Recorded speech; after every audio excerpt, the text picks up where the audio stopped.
Placerville Mountain Democrat, July 9, 1864, funeral of Joseph M. Staples. Joseph Staples, who was killed by the stage robbers at Somerset House while attempting to arrest them on Friday of last week, was buried on Saturday afternoon by Neptune Engine Company No. 2 of this city, of which he was a member. His body was brought to this city on Friday night and placed in the hall of the company's building, which had been shrouded in mourning. Reverend Pierce, on Saturday afternoon, preached a moving and impressive funeral sermon, which was listened to by members of the fire department, county officials, a large number of ladies, and other friends of the deceased. He also read a beautiful and affectionate letter, breathing the very essence of purity and piety from the aged mother of the deceased to her loved son, which he had received but a day or two before his tragic death, and which was found on his body. His funeral was largely attended by the citizens of Placerville and Coloma, he having been an old and esteemed resident of the latter place. He was an estimable citizen, an excellent officer, and a warm friend, brave, true-hearted, and generous, modest, courteous, and educated, and his death is deeply deplored by those who knew him best.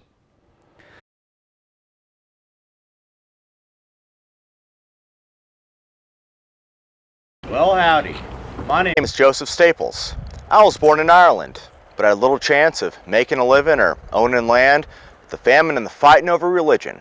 We heard about the gold being found out west, free for whoever had the grit to come and get it. And I always had plenty of that.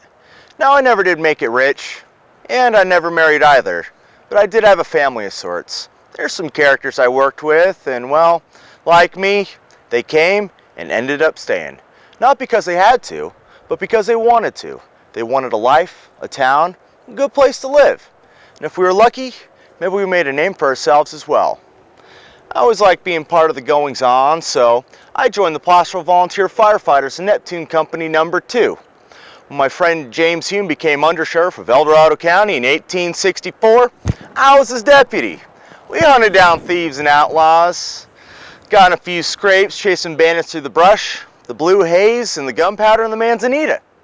But if you're just a common nuisance, stumbling around drunk or causing women folk to complain, that'd be handled by my friend John Dick Van Eaton. He was constable then and gave his hand on more than one occasion.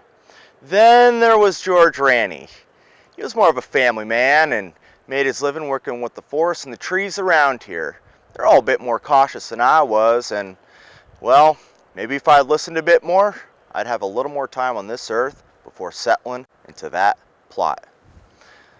It was spring 1864, or May 25th or thereabouts, when we faced off against the McClellan gang up near Fiddletown. We got pinned down in a ravine, and Van Eaton took a bolt in the hip, and that hobbled him pretty good. Then they shot my horse in the leg and went tearing out from underneath me, and all I could do was hold on. Well, we managed to make it back to Placerville, and the story of what happened came back with us. I suppose it was some feller's way of trying to needle me, but some barfly goes on about how I took damn good care to keep out of danger. Well, you put him on a horse and turn it into a bucking bronco and start hurling lead at him, and we'll see how he handles himself. Now, that was mighty hurtful, and they all started laughing because they could see it being true. So I said right then and there, the next time I go, I'll either be brought back dead or I'll bring back my man. Well, Van Eaton hadn't fully healed from his hip wound when a stagecoach was robbed up at a blind turn past 13 Mile House. Now that turn was so sharp you had to come to a darn near dead halt in order to pass it. And that's where that lay in wait.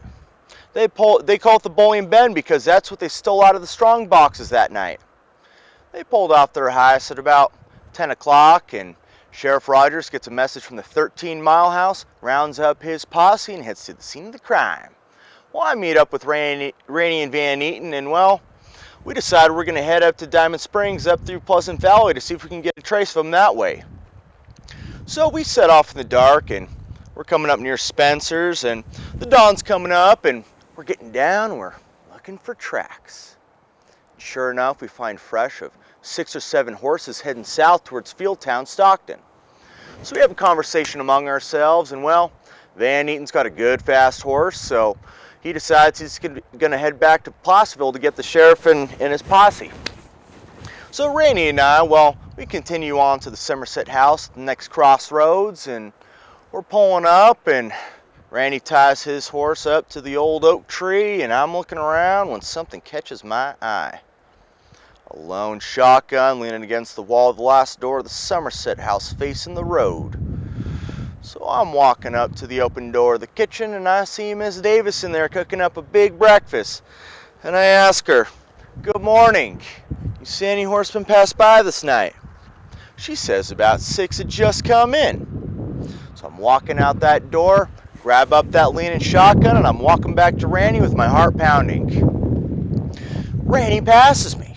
He walks right into the last door of the Somerset house, and as cheery as he can be, asks them, "Good morning. You see any horsemen pass by this night?" Well, I know we got him. These are those fellers that hit the stages, I'm sure of it.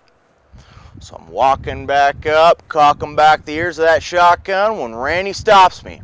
Puts his hand on my shoulder and he whispers low and close, "Hold on, we're right on him." Hold on? Hold on for what? Now Randy wasn't one for taking chances, but I was taking action. He still tried to stop me, lowered my shoulder into it, and flung open that door of that nest of vipers. I said, "Surrender! You're all my prisoners!" And the last few moments seemed like a lifetime in themselves. There may have been a standoff or a smite, but there was more in the room. I leveled my shotgun with the first man that I saw. I saw another man go for his gun, but the first man moved. I managed to get off a shot at Thomas Poole. That's all I could do. Bullets hit me in the side and they spun me around. Now I got myself shot. Shot like a dog and put my friend in danger too. Now I hadn't planned on getting killed that day, but there I was, bleeding out on the floor of the Somerset house, put my friend in danger too. So I sees George coming up behind me, and well, those bandits, they started chasing him out into the road, and they shot Randy up pretty good too. They were going to drag him back and put a bolt in his head when Maria Randall comes running up and gives them a tongue lashing. "Aren't you ashamed for shooting a dead man?" Well, if it wasn't for her, there would have been 2 of us coming back boots first that day.